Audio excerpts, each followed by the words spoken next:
Hi, this is Ratri. Welcome back to my channel. I have a very special guest today. She is 80 years old, and I want you to introduce yourself. Okay, I'm Beatrice, and we're going to talk about my childhood growing up on a plantation. I heard you have a lot of story to tell me. You go ahead and take out one of your shoes. Okay. So you were telling me something about Sher Crop or something like that? Right, where people were no longer slaves, they were sharecroppers. Uh-huh. The idea was that you share what you make. Uh-huh. They provide stuff like your corn to be planted, your cotton seeds to be planted, your fertilizer, and your soda to put around your plant. That was all. What year was this? We moved from Mobile to there in 1958. What state were you at before? Oh, we were in the same state. We were just here, Mobile. Uh-huh. And we moved there in 1958. I'm sure it was 1958. Uh-huh. And from that until the time till I left away from there in 1964 after I graduated from high school. Uh-huh. And, 1963. So I graduated in 1962. And I stayed home a year. But my dad, like I said, was an alcoholic, and he thought your children were supposed to stay home and take care of you. So he wouldn't allow me to leave home. And his sister lived in Ohio, and she was going to pay for me to go to college, but he wouldn't let me leave home. Well, he just want you guys to take care of them? Right. And I got a job working as a maid in Selma. I worked there about 3 weeks. And he wanted all my money. I wasn't making but $10 a week. And $10 a week? $10. Oh my gosh, then what happened? He wanted all that little $10, and he worked at a lumber mill in Selma. So when I get off in the morning, I would walk from the lumber mill to the lady's house. Uh-huh. And then in the evening time, I would walk back to the lumber company. Uh-huh. So I got paid. You ready to do that? Yes, uh-huh. The same foot. Uh-huh. So $10 a week. Yeah. And how much was your father making at that time? I don't know how much he was making, because my parents were secretive. They didn't tell you anything. They said that was grown folks' business. Really? Uh-huh. Right. And there was what? How many? Your brother? Just me and my brother, my mom and dad. Uh-huh. Just 4 of us. So I got paid the first week that I got paid, my little $10. I was so happy. And there is a store in Selma called Boston Bargain Basement. Uh-huh. Stuff was really cheap. I went down and then I'll never forget it, I got me a pair of beige sandals for $1.50. Beige sandals? Sandals. Oh my God. And I got a little dress. It was a tan color. It buttoned all the way down the front, and you couldn't have told me anything. And then Wasn't that too revealing back then at your time? No, it's buttoned all the way down. Oh, okay, okay. And when my daddy picked me up, he said, "Where is your money?"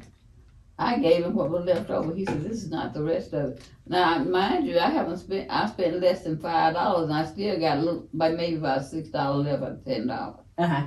He said, "You do not cash your check. You give it to me." And I gave him that little bit. And then he stopped at this place where they sell whiskey, and he got a whole gallon. How much is a whole gallon back then? I don't know. Mm-hmm. And I said, well, he could have let me keep some of my money. I could have got some ice cream or a soda or something. Yeah. And so then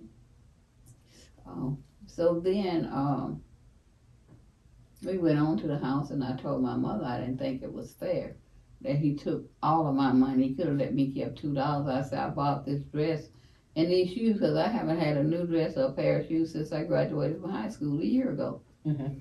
So she said she would talk to him. But it didn't work, because when he took me to work on Monday morning, he came and knocked on the door, and he told the lady that I was working for, said, "Don't give her any money anymore. You hold it until I get off, and I'll come down here and I'll pick up her money." Uh-huh. She said, "No, sir, you won't. You don't work for me." Uh-huh. She said, "Now I'm going to give her the money. If she give it to you, that's her. Mm-hmm. But I'm not giving you anything, so you can come here and ask, because you don't work for me." Uh-huh. So I had to go and give him my whole little $10 bill. And I didn't like that. So I got on the phone. Well, I didn't get on the phone because we didn't have one then. I wrote a letter that his sister lived here in Mobile. And my mother didn't have any sisters. So I wrote her a letter and I told her that how her brother was treating me. I said he works me really hard. I have to pump water, cut wood, and then go work at somebody's house all day. Make 10 little lousy dollars for the whole week, and he take that every cent. She told me, well, don't worry, in 3 weeks I'll be up there. She had about 4 or 5 little kids. They were younger than me. She said, I'm going to bring some boxes in the house. She said, every day wash your clothes and fold them and put them in a little box and put them on the bed. But I didn't have anything to have to fold with that little tan dress. And you have to be careful with that big toe, because that's where he just did some work on. I had ingrown nail. Oh, he told me if I keep my toenails done, I won't have to worry about ingrown. The ingrown, the toenail gets a little bit thicker. So she came, and I did what she told me. I set my stuff up, that little box right with that stuff in the hallway. And when they got ready to go, she said, don't come on my side, go right on my husband's side in the car. And when he get ready to pull off, you get in. So that's what I did. And I think my dad was kind of halfway expecting me to leave. My mother said she was, so I never told anybody I was going. And she said as soon as they pulled off, he looked around and said, where's Beatrice? Where is she? My mama said, she said, I don't know, maybe she's in the house. He said, no, she's not, she's in that car. And my mama said he went in and got the rifle and came back. He was going to shoot in the car. Her little kids, me, her, and her husband. Oh, my God. And that's how I ended up back in Mobile. And he never tried to contact you or chase after you? Well, my mama said he didn't want me to come back because he thought since I had finished high school, I would stay there and work and take care of them. How much can $10 a week take care of you? Yes, how much can it? It won't last a day. They get one meal for a day. And then my brother at the time, I'm 6 years older than him, so he was like 14 or 15 when I left. And my brother said he told him, when my brother called me, maybe about 8 months later and said, could I come and get him? He said, because Daddy told him he was not going to pay for him to go to school because the high school we went to, they didn't have any government funding. And it's not free? No, we had to pay for our books, and you paid what was called incidental fees, I guess, which was a sort of tuition. And he told him he was not going to spend 1 penny because I educated your sister and she left. You didn't educate me, I educated myself. And I did it the hard way because my parents being so poor. The first year, I had all 7 of my books in the 7th grade. 8th grade, I had about 4 books. They dwindled each year. What happened to it? They just didn't have the money to buy them. Oh. So what I would do, kids used to do recess then, they don't do it now. So when they went out for recess, they had the lockers in the classroom. So when they went out for recess, whichever room I was in, I would go in there, they didn't lock the lockers, I would go in their lockers. If the next class was English, then I would get somebody English book and I'd read it. If it was science, I'd get the book and read it. Well, then later on, they found out I was doing that, and they started locking it. You know how kids can be cruel. Are these like all color school or all white? All color, no whites. And they wouldn't even share? But that's how come we had to pay because they couldn't get federal government funding because they weren't integrated. It was a segregated school. And but I still did good. I made straight A's, without any books. And I have a friend now who I went to see when I was up there Tuesday. And we were in the same class, but she later left her family. She wasn't having the struggles that we had because she had older brothers old enough to be her father. And they had left and went to places like Detroit and got good jobs, and they paid for all their sisters and brothers to go to college. And she said, she was telling me the other day, she laughs about it now, but it's really not funny to me. I'm gonna go ahead and go. These are the perfect length. Thank you for doing them. You're welcome. If we do that fill-in, they'll be straight for a little while. See you tomorrow. Okay. So she said that she she told the other children, don't let her read your books, hide them. Because her parents ought to buy her a book. Really?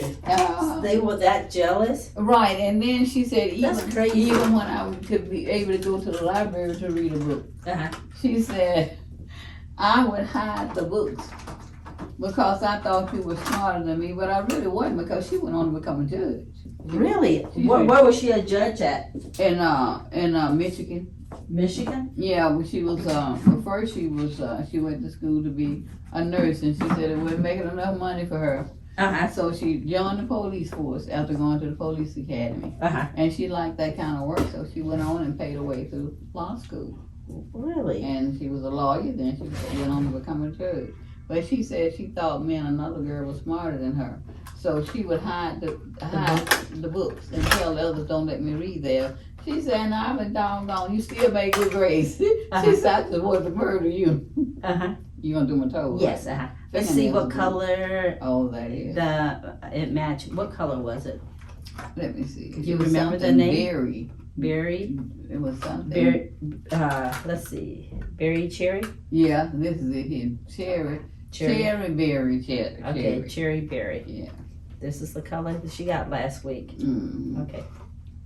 And so what happened? You were talking about back then they were doing Sher Sharecropping. It's that. Can you tell us about sharecropping? Right. It was where whoever plantation you lived on, maybe some of the people had 5 or some of the people had 20 people living there, however many people they had.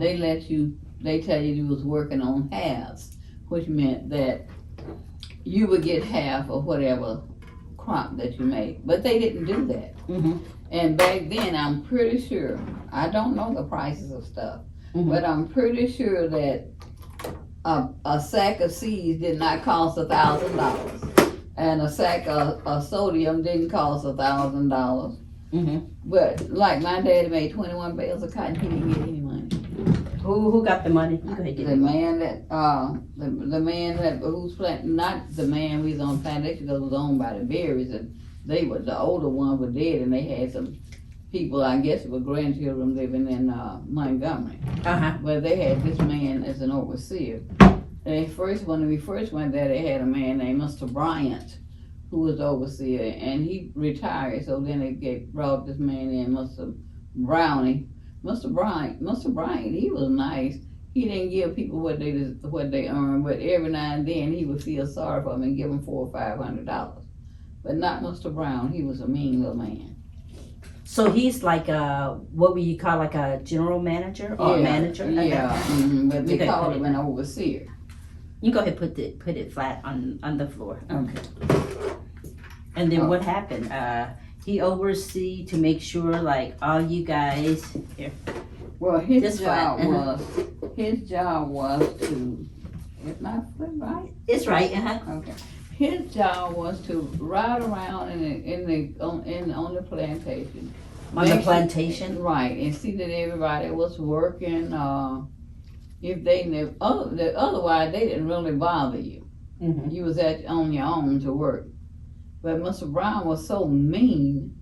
He made, just show you how mean he was. I think it was maybe about 25 families on Berry's place. And it took him less than 2 years to rid the whole place. There was nobody left there. He was mean to everybody. If they did anything he didn't like, he told them, get out. Really? How old was this guy? Mr. Brown, he wasn't too old. Because after I had come to Mobile and had been married and had 2 children, and I went up the country, and Mr. Brown was there to come there to pick up my mother to come and work for him after he had told us never to put our foot on his place again. We were children, me and my brother. He said even the children, he would put us in jail. But now he came back to my mother when his son died, or his daughter, well, I think his son and his daughter had died. He had 1 son left. And his wife was real sick, and my mom was taking care of her. And he probably was still paying her $10 a week. Really? I didn't ask her. He probably was paying her $10 a week. Were you guys living in the land for free, or how was it? No, they charged that in the little half that you made. I assume, but now I don't know. I assume when they said half, that means with whatever, like if he made 21 bales of cotton, they would split the money in half. And then my daddy paid, then he paid for his seeds and stuff and his fertilizer out of that half. But they didn't do that.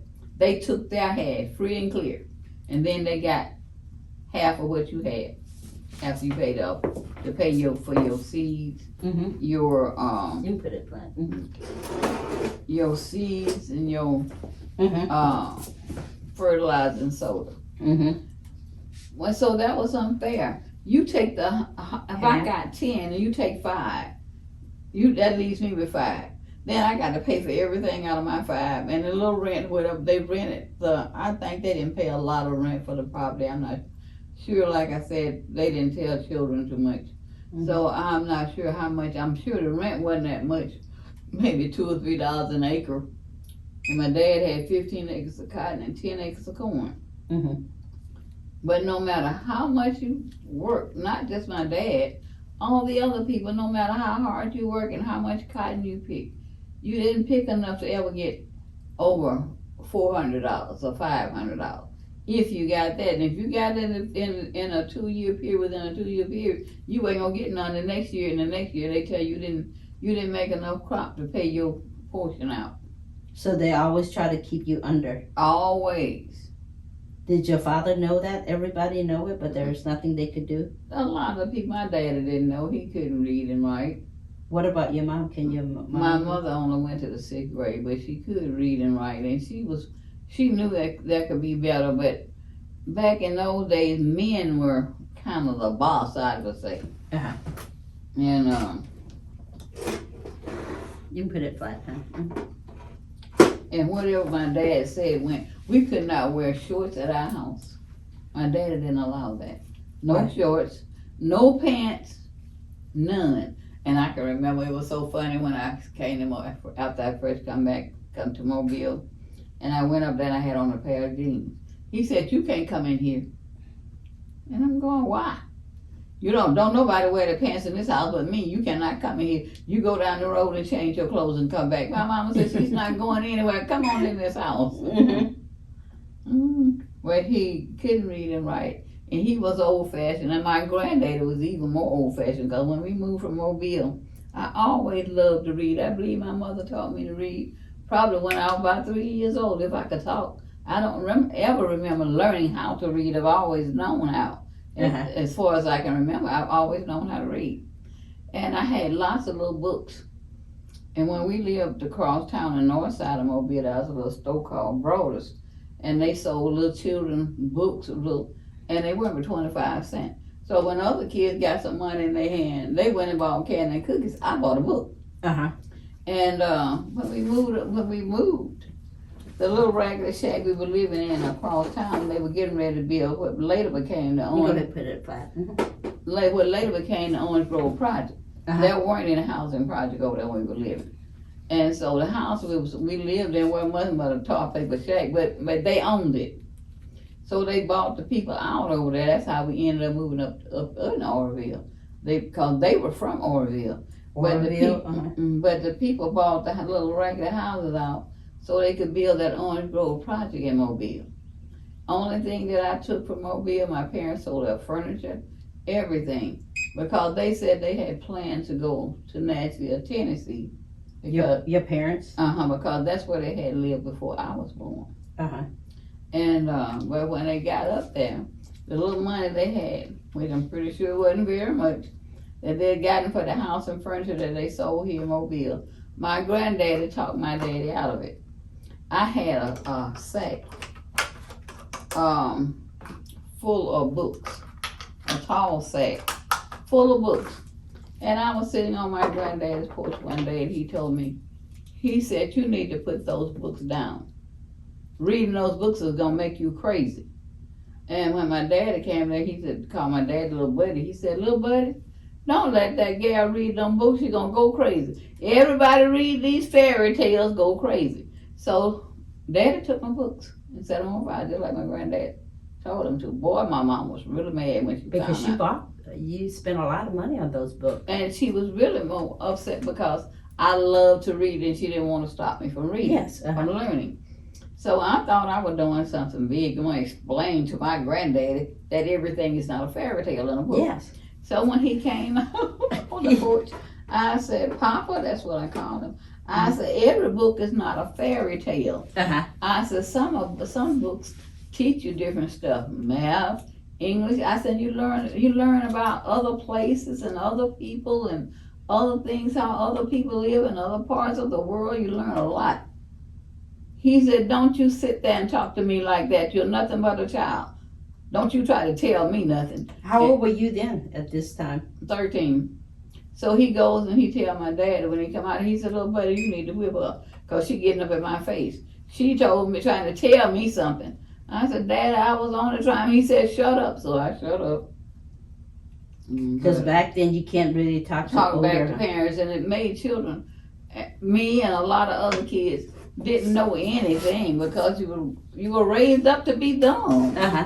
Why would you want to raise up for your children to be dumb? Even if you're dumb, let your children have a little bit more sense than you do. I think because they're not educated, and then they don't want you to know better than them. Yes, and if you know more, then you're not gonna get ahead. Right. You know. I don't know, but I know it was horrible. We worked. Let me tell you about this time of year. What is this? October. They would be finishing up picking cotton by this time. But even though I see a lot of fields up the country still got cotton out there because they used the cotton picker. But you had, by that time they'd be done. But we would get up in the morning time and go out in those cotton fields, say like in September. And if the dew be so heavy because it'd be humid during that time of month. And we'd go out there in that field. It would be soaking wet with dew and your clothes would just be soaked. And you would get out there and pick that cotton. And sometimes we did what my daddy make us do, what was called carrying a row. My mother would be between these two rows and the row in the middle. And then my daddy would be at these two rows, so that's actually 5 rows. They would be picking these 2 there in the middle, and they reach over and get it off that 3rd one. We all did that. And you go out there and all that do, and you pick cotton, and you don't stop until 12. Wait, Exactly 12? 12 o'clock in the daytime, lunchtime. So you start, what time do you start in the morning? I say, it had to be 5:30. As soon as the sun up, it'd be wet with dew out there. So as soon as the sun up, you actually work from sun up to sun down. So you start at 5 and then you work until 12 and And go then- have lunch? But you don't go back home because that would be wasting too much of time. So you just bring something to eat? You just bring something to eat. And then you work then until just about dark. By the time you walk from the other end of the field, depending on how far it was from your house, it'll be night when you get there. And then you had to go there and take care of your animals. You had to feed and water the hogs, the cows, the mules, everything. How many cow and mule did you guys have? Well, I really don't know because they said my granddaddy had more cows than the average black person in Oroville because he had a huge pasture. But I know one thing, we had to go down there. We'd have to take hay down there. Then my daddy would go to the mill and have corn chopped up. And they would pour molasses over it. I don't know why they did that. Oh, and make it sweet? And they fed that to the cows along with the hay. And had to keep a salt block out there for them to lick for water. We had a branch running, a little small water branch running through the pasture so you didn't have to worry about water. But the mules that you worked with, you had to pump water with a pump in a tub. And I know it's so funny. I had gone at some time and tried to pull them away because I'm tired of pumping water. But you can't pull them away from the water. They're going to drink until their sides stick out. Really? They only drink how many times a day? One? When you pump? Well, they drink when you bring them back in the evening time. And they would drink until their sides were sticking out. And you couldn't pull them away from the water. And see, I would try to pull them away so I could go ahead and give the other one some. Yes. Oh, no. He would drink till he get full. They didn't want to share. Drink till they get full. So now you got to pump another. For all of these animals? On Saturday, my daddy raised sugar cane on Saturday and raised peanuts. We were never hungry. We had plenty of food. We were poor. We didn't have clothes. We didn't have a lot of stuff that other people had. We didn't have a decent house, but we had food. Yeah, food. And we'd go out there. Sugar cane would cut you. You have to put on long sleeves. And we would take sticks and just beat the sugar cane and you knock all the leaves off the sugar cane. Uh-huh. Then he'd come along with the axe and cut it off down to the ground. They didn't dig it up. Mhm. Cut it off at the ground. They would load it up, and all of the people on the plantation were saved. I guess until it seemed like till the moonlit night, because it was always the moon shining. A bunch of children out there playing and running and playing, screaming while the adults making the sugar cane. What they had was this long wooden trough, Uh-huh. and at one end they had a big old round hole. That's where you put the cane down in, and it had a little lip that run over into the trough. Mm-hmm. And at the other side of the hole, that was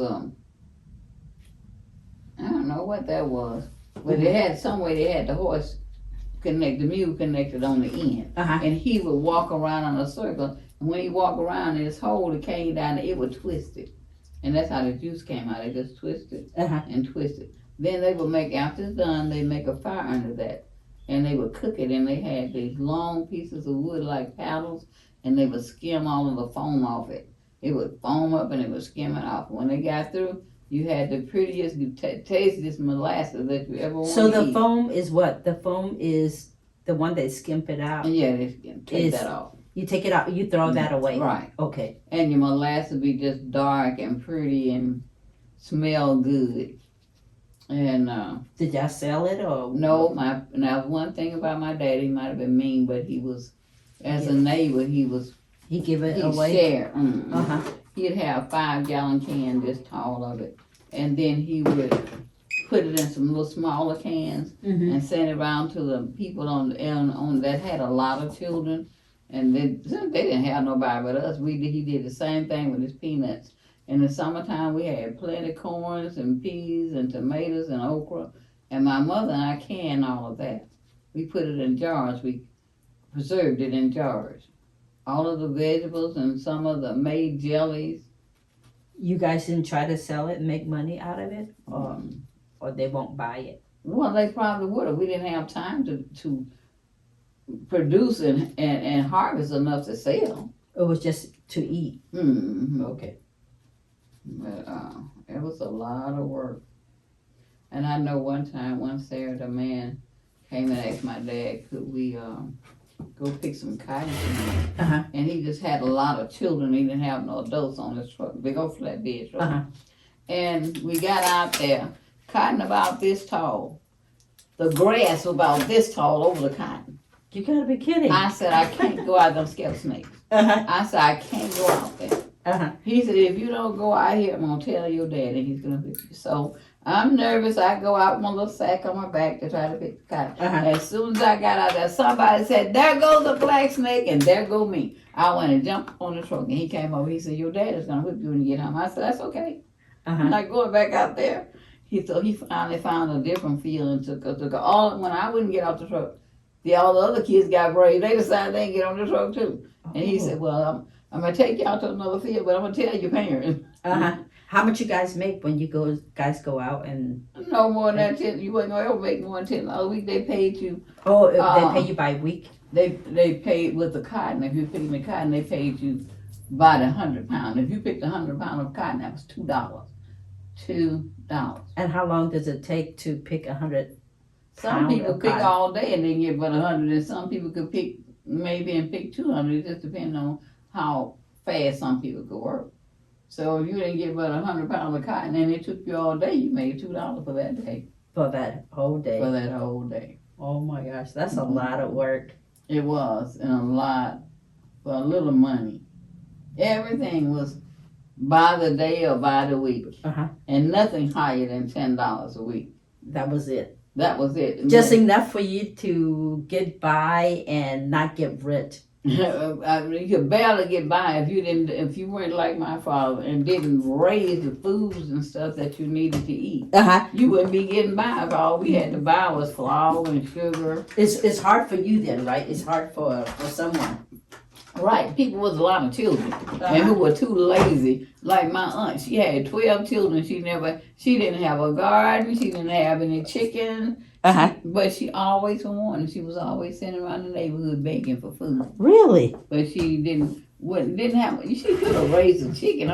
Chickens are not hard to raise. You feed them and they lay eggs. They lay the egg and then they come back and then they lay eggs. You know, all you got to do is feed them. You ain't got to wash them. You ain't got to pin them up. You don't have to do anything. She wouldn't do any of that. She never had a garden. So how many children did you have after you left that town and you came down to Mobile, right? I had 5. 5? And then I got married. My first husband died at the age of 33. He was diabetic. And my baby, she'll be 55 December the 3rd this year, and he died. She never saw him.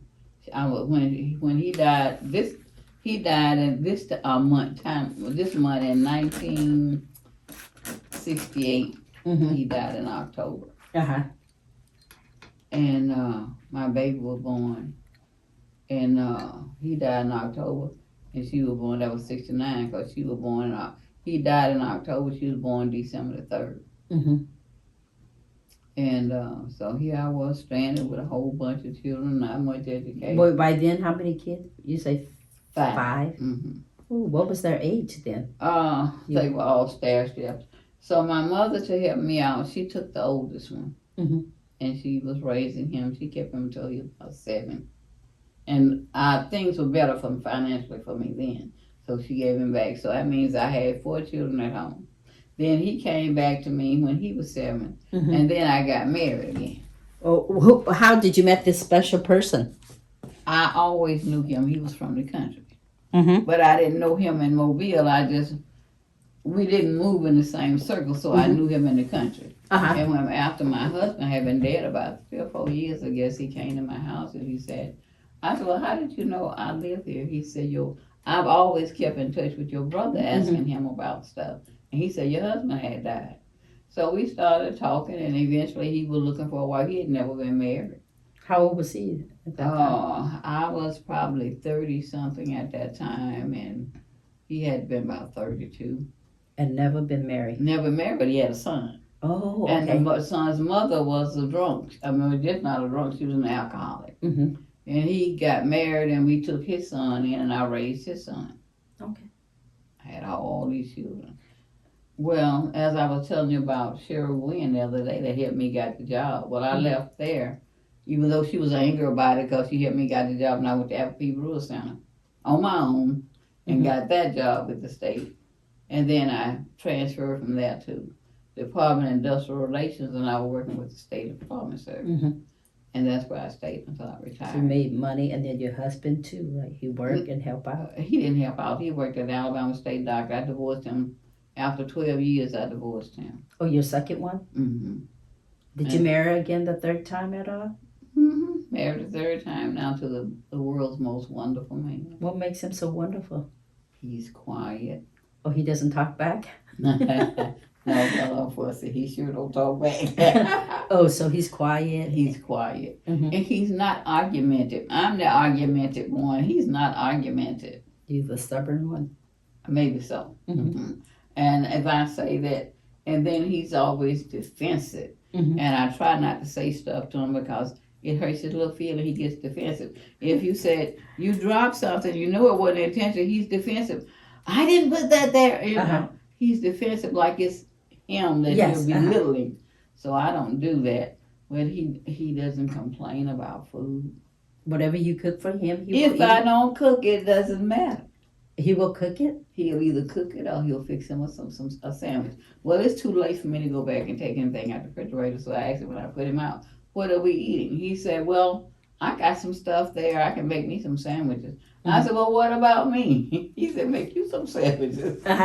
So how old was he at this time? When I married him? Yes, Wait, was he younger than you? He's 3 years younger than me. Oh, okay. But look, this is the funny part. When we got engaged, he was a minister and had his own church. He was pastoring his own church.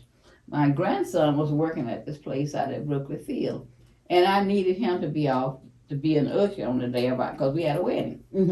So he said they were always asked to be at work on Saturday. If you stayed off any day, Dre said, other than Saturday, it's okay, but Saturday you had to be there. To be there. Okay. So our wedding was on a Saturday, so Dre said he went in and asked the boss. Now this about 2 months ahead of the wedding. Said, I need to be off. He said, well, what do you need to be off for? Said to go to my grandmother's wedding. Well, my grandson at that time was maybe like 28 or 29. He said, your grandmother It's getting married? is getting married? He said, yes, sir. He said, and how old is your grandmother? I was 67. He said, she's 67. He said, you're using the excuse to be off because next thing you be telling me that your puppy had kittens. It was so funny. Uh-huh. And at that time, Was he a white guy? Yeah, but he was a nice white guy. Uh-huh. And so at that time, my daughter-in-law called, my daughter called him. Mm-hmm. And he said, here's my mom. Now she can tell you her mother's getting married. So he got on the phone with my daughter and she said, yeah, my mom's getting married. And he said, well, and you said again, tell me again, how old is your mom? She said 67. He said, okay. Like he still didn't really believe it. So another lady who was a friend of mine, I told her I was getting married. She was younger, but she had been married one time. She said, if you'll get married at your age, there's still hope for me. Yes. Uh-huh. Still What was 67, you say? I was 67. And so he was 63? he had to have been 63. 64? He was 64, I'm 3 years older than him. Yeah, that's... So now he's 77 and I'm 80. So how long did you guys date before he proposed to you? Not long, because this is the crazy part. I had left Mobile and was staying up there where I just went and visited. That's where I was living, in my parents' house. Mm-hmm. Not having to pay anything, but I owned the house in Gulffield off the DIP. Mm-hmm. And my children kept worrying me about, come back to Mobile, come back. Your daddy dead, his sister dead. You don't have anybody up there. Mm-hmm. You're getting older. You need to come back to Mobile. So I came back. And I ended up staying with my daughter for a little while. Then I got me a house, rented a little small house. And I was going to the different churches to see which one I would like going to. The one that I was going to before I left Mobile, they had a different minister there, and I really didn't like him. So I would go every Sunday. I would go to a different church. And that Sunday, I was coming down the street, and these people were singing the choir. But it sounded like it had to have been at least 15 to 20 people in the choir. They were singing so beautifully. I pulled to the stop sign, by a stop sign, and I went around the corner park. To see? I'm going in here. Yes. So I went in there, and guess what? There were 4 people singing. But it felt like there was a whole house full, right? Mm-hmm. What song were they singing? You remember? I don't even remember the song, but it sounded so good. And they weren't even standing in a group. One was over here and one was over. I said, well, how are they doing that? And they sounded so good. I said, this is the church. And then the minister got up and he was talking so good. I said, he was, you know, we was talking about the Bible, and he would go from one passage to the other and really keep them in line so you understood what he was talking about. When you left there, you could say, well, he talked about this and he talked about that. I don't like to go to churches where most white pastors don't do it, but the black will do it. What they do is almost like I think they don't know what to say next, so they ad-lib. They add in their own music, or they forgot what they were supposed to preach. I think they would forget what they were supposed to be preaching, and they would take the, and a lot of them do it now, take a handkerchief and put it in their mouth. You don't know what they're saying. So this minister wasn't doing that. I said, well, dog, he's speaking clearly. And you know was he white or black? My husband. No, that was him. No, that wasn't my husband. I said, what a lot of black ministers, they do it now. They will get to, I don't know if they forget the word, they'll just put the handkerchief up and go, you don't know what they're saying. My husband don't do that. So how you met him, your husband? I went to that church and he was the pastor there. Oh, the one that you say that, the singing. He was the pastor. So I knew his assistant pastor, but we had gone to the same church before I moved away from Mobile. So I went up and talked to him. And that was another single lady, and I thought she might have thought I was going to talk to him. I didn't go there looking for no husband. Yes. And she just grabbed the one on marriage, and she stuck her hand through his arm and said, started talking and turning away, so I didn't meet him. Mhm. So I stopped back at my daughter's, and she said, "Mom, did you meet who's the pastor there?" I said, "I don't know." I said, "There were two men. One of them I know from another church. It could be him." Uh-huh. I said, "But the man that preached was the elder man." Uh-huh. I said, "But I went over to speak to him." I said, "But his wife was so jealous. She grabbed him by the arm and turned him away. But he didn't have a wife." Uh-huh. And so I think it was the next couple of times I went there, and Uh-huh. he came over and he asked me if I were married. I said no. Uh-huh. He said, "What's your name?" And I told him. He said, "You know, God told me in a dream when you were gonna be my wife." Really? I said, "Well, he didn't tell me that," and I got on in my car. He didn't tell me Oh, that. you could. I Oh, was you have a rude. car. Uh-huh. I was rude. Uh-huh. I said, "He didn't tell me that," and I got in my car. Uh-huh. Mm. And you left. Mm-hmm. Oh, you were smart then, huh? Mhm. And when did you start coming back? Did he call you? No, he didn't call me because he didn't have a number. But every Sunday when I came to church, he would always come out and talk to me. And then one Sunday, after he had said that the Lord had told him in a dream I was supposed to be his wife, we didn't talk about that anymore. And he started to take me out for dinner on Sundays after church. But he didn't go to my house. Uh-huh. And then finally one day he brought it up again. He said, "Did you ever think about what I told you?" I said, "I don't even know what you told me." Uh-huh.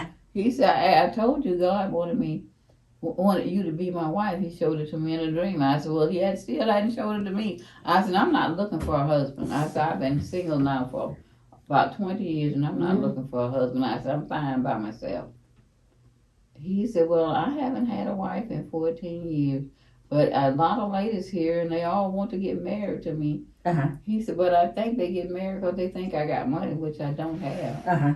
He said, "And you look like you're self-sufficient." And I was wondering. Because you have your car, right? You Yeah, have I a had my car. I'm staying in my own house, not my house that I had rented because I had sold. I moved back here in 2010. I sold my house in 2007, and we went from there.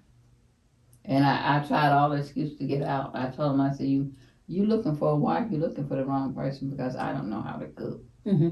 He said, "That's okay. I know how to cook." I said, "Dog, you got me." You got, and then y'all, what, within 6 months?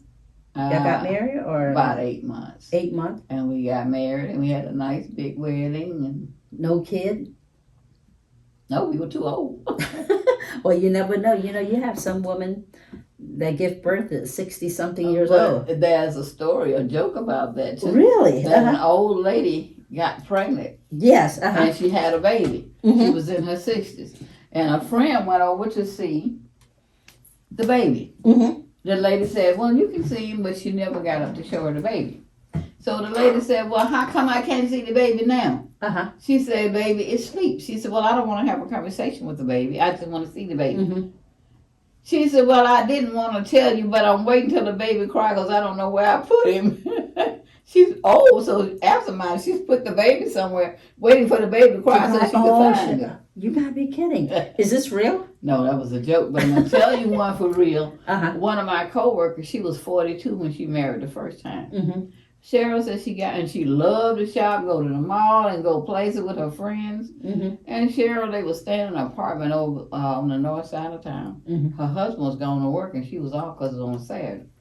Cheryl said she had fed the baby, bathed her, she had a little girl, and she put her to bed. She was asleep. So while the baby was asleep, the phone rang. It was a friend of hers. Said, "Cheryl, you want to go out to the mall?" She didn't know Cheryl had a baby. Cheryl said yes. Cheryl said she jumped up. She was already dressed and took a bath and got dressed before the baby woke up. She jumped in her clothes, grabbed her purse, and went and jumped in her car. And she had to back out the driveway. And when she looked back, she saw the baby seat. She said, "Oh my God, I got a baby." She pulled back up and jumped out and went, and the baby still asleep. She said about 10 minutes later, her husband came home for lunch. She said, "Oh my God, what if he'd come there and I had actually left that baby?" Because she's so used to being carefree. And she had the baby and it just took her attention. "No, I don't want any more children. My baby will be 55. And then I was telling her baby graduated this year. And she has a 38-year-old daughter and a 24-year-old daughter. And now, August, she turned 19.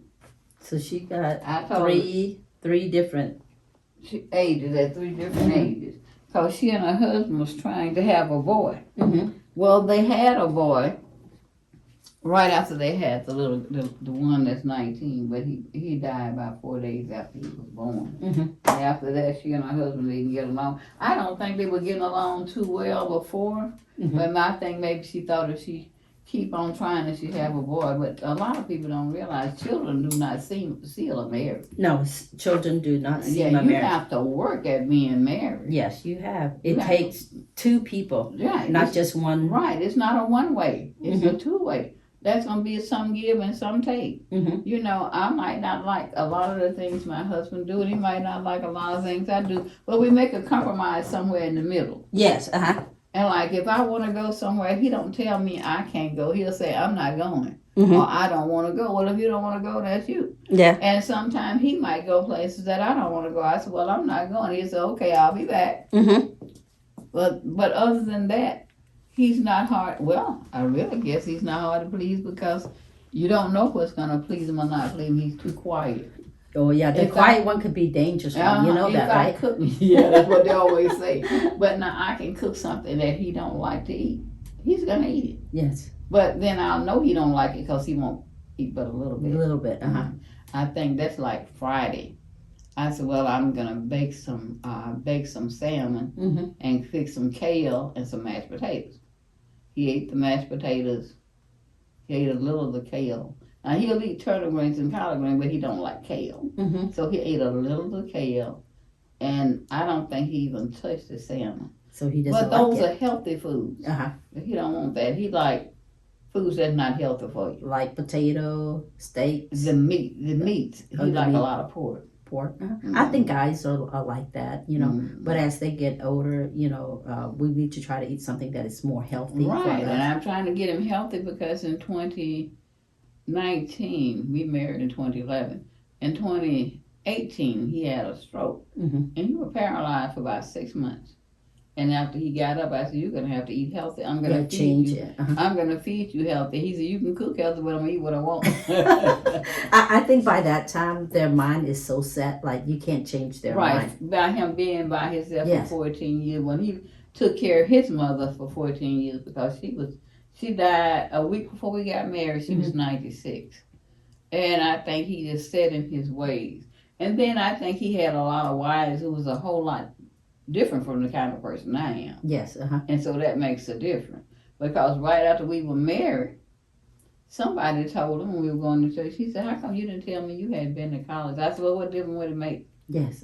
I said, "College was a means to an end." Yes. I said, "I had children to take care of, and that was for me to be able to get the kind of job I want." I Yes. said, "Now that piece of paper right now, it's no good to me. I'm Yes. retired. It's no good to me. It's just something you just might want to hang on the wall, but it's no good to Yes. me. I don't right now. It can't do nothing for me Yes. because I don't work." Yes. I said, "So I don't tell people that." Mhm. And I think he was kind of used to a whole different kind of person. Woman Mhm. that come across. Yeah, I think he just was different. I think he was used to women who were uneducated, Mhm. and he only finished high school. Mhm. And I think he was used to women who was uneducated, and the other thing, needy. I can't stand needy people. But all of the other wives, he had three wives before me now. Mhm. They never had a job. Oh, so they were just letting him taking care of them. Right, and I imagine he wasn't treating them like he treated me either, Yes. because they needed him. Yes. I Well, you don't. I don't need him. I'm so glad that I'm not a needy person. I can take care of myself.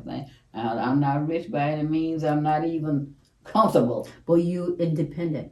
I'm independent. You can take care of your I kid. can take care of myself. Uh-huh. And my kids can take care of themselves. They don't bother me. Mhm. They all have good jobs. Yes. So I don't have to worry about them saying, unless some kind of big emergency come up and they might say, "Well, Mama, you got $100 or something," and they're gonna give it back. Yes.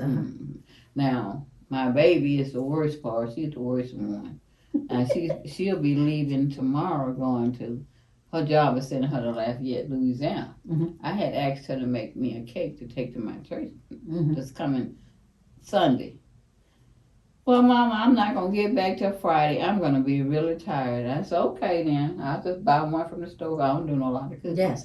So then, Tuesday of this week, she said, of this past week, she's called me from work. She said, Mama, I want some potato salad. I said, well, make it then.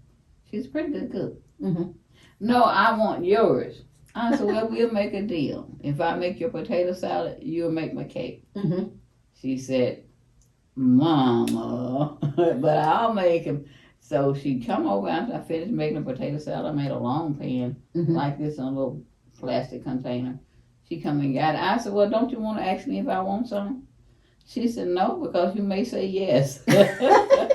She's smart, huh? She said, well, if you want to, you can just get a little off the corner. I don't want it. You just She saying called me last night and she said, Mom, I still got my last of my potato salad. I didn't give my daughter any. And what she said she had cooked. Some kind of meat. And it wasn't salmon because she eats really healthy because she's diabetic. Mhm. And that's how come where I get all of my eating healthy from Yes. the kind of foods that she eats. Mhm. And she said, I still have a little of my potato salad. And, she said she was having baked fish, which baked is fish, one kind, with her potato salad. I said, well, if you still got some left, that means you didn't give anybody none. I certainly didn't. But she's taking her daughter with her. She wanted to know if I want to ride. She's going to be driving to Lafayette, and she'll be there until Friday evening. Oh, no, I won't go no Lafayette. What I'm going to do? just ride in the car with her, keep her company. Mm-mm. It's too long. It's not that long. I'll be bored when I get there. I won't have a car. I won't be able to go anywhere because she'll be using her car to go to whatever conference or whatever meeting that she has to go to. But let me call this man and tell him to come pick me up. Yes, I think he is.